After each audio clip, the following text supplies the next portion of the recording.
الفاظ حق کے ناظرین کو میری طرف سے السلام علیکم۔ ناظرین کرام، قارون حضرت موسیٰ علیہ السلام کا رشتہ دار تھا۔ قارون حضرت موسیٰ علیہ السلام پر ایمان لے آیا تھا۔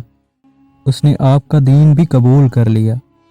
وہ تورات بھی پڑھتا تھا اور نماز بھی پڑھتا تھا۔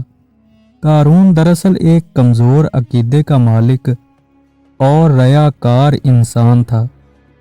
قارون کی یہ عادت تھی کہ وہ فصل کو خرید لیتا اور بعد میں مہنگے داموں بیچ دیتا تھا، سود بھی کھاتا تھا۔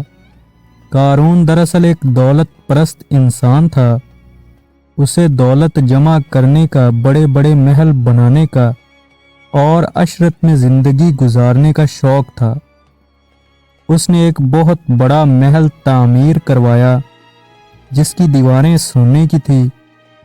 اس کے پاس جو گھوڑے اور اونٹ تھے وہ بھی سونے اور جواہرات سے لدے رہتے تھے۔ وہ اپنے غلاموں کو مجبور کیا کرتا تھا کہ وہ اس کے قدموں میں گر کر اس کے قدم کو بوسہ دیں۔ اگر کوئی قارون کو سمجھانے کی کوشش کرتا تو یہ اس کا جانی دشمن بن جاتا۔ جب حضرت موسیٰ علیہ السلام کو اللہ کی طرف سے حکم ملا کہ امیروں سے کہو کہ وہ زکوٰۃ دیا کریں، اللہ کی راہ میں اپنی دولت خرچ کیا کریں، تو حضرت موسیٰ علیہ السلام نے قارون سے بھی یہی کہا۔ قارون نے جواب دیا، موسیٰ، یہ کیسی بات تم کر رہے ہو؟ کیا ہم نے گناہ کر لیا جو تم پر ایمان لے آئے ہیں؟ اب تم ہم سے ہمارا مال بھی چھیننا چاہتے ہو؟ حضرت موسیٰ علیہ السلام نے قارون کو تبلیغ جاری رکھی۔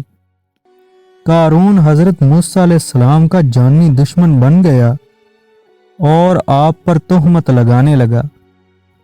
قارون نے ایک عورت کو بہت زیادہ مال و دولت دیا اور کہا کہ وہ حضرت موسیٰ علیہ السلام پر بدکاری کا الزام لگائے۔ وہ عورت اس بات پر رضامند ہو گئی۔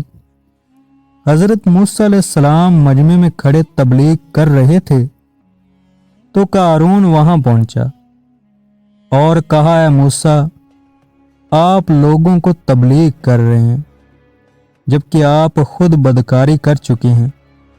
حضرت موسیٰ علیہ السلام کے سامنے اس مجمع میں اس نے اس عورت کو بھی پیش کر دیا۔ حضرت موسیٰ علیہ السلام نے اس عورت سے کہا، جس اللہ نے بنی اسرائیل کے دریا میں راستہ بنا دیا اور بنی اسرائیل کو عافیت دی، میں تمہیں اس رب کی قسم دیتا ہوں کہ سچ بتا دو۔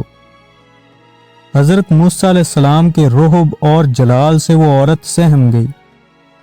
اس نے سچ بات بتا دی کہ قارون نے اسے بہت زیادہ مال و دولت دیا تھا کہ میں یہ الزام لگاؤں۔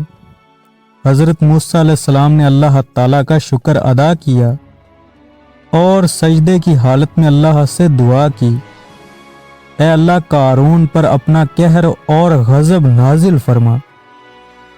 پھر حضرت موسیٰ علیہ السلام نے مجمع سے کہا، جو قارون کے ساتھ رہنا چاہے وہ اس کے ساتھ ہو جائے اور جو ایمان والا ہے وہ الگ ہو جائے۔ صرف دو بدبخت لوگ قارون کے ساتھ رہے۔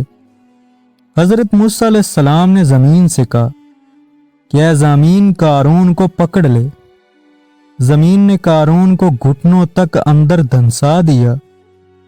حضرت موسیٰ علیہ السلام نے زمین کو دوبارہ حکم دیا تو زمین نے قارون کو کمر تک دھنسا لیا۔ یہ دیکھ کر قارون رونے لگا اور رشتہ داری کا واسطہ دینے لگا۔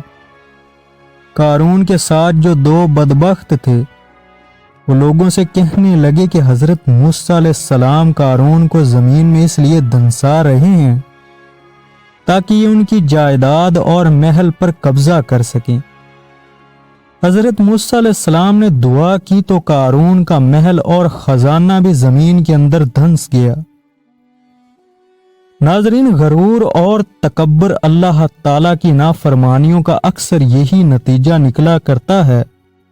اسی لیے اللہ کے دیے ہوئے میں سے اللہ کی راہ میں دینے کی عادت ڈالیے، کیونکہ صدقہ اور اللہ کی راہ میں خرچ کرنا بلاؤں کو ٹالتا ہے۔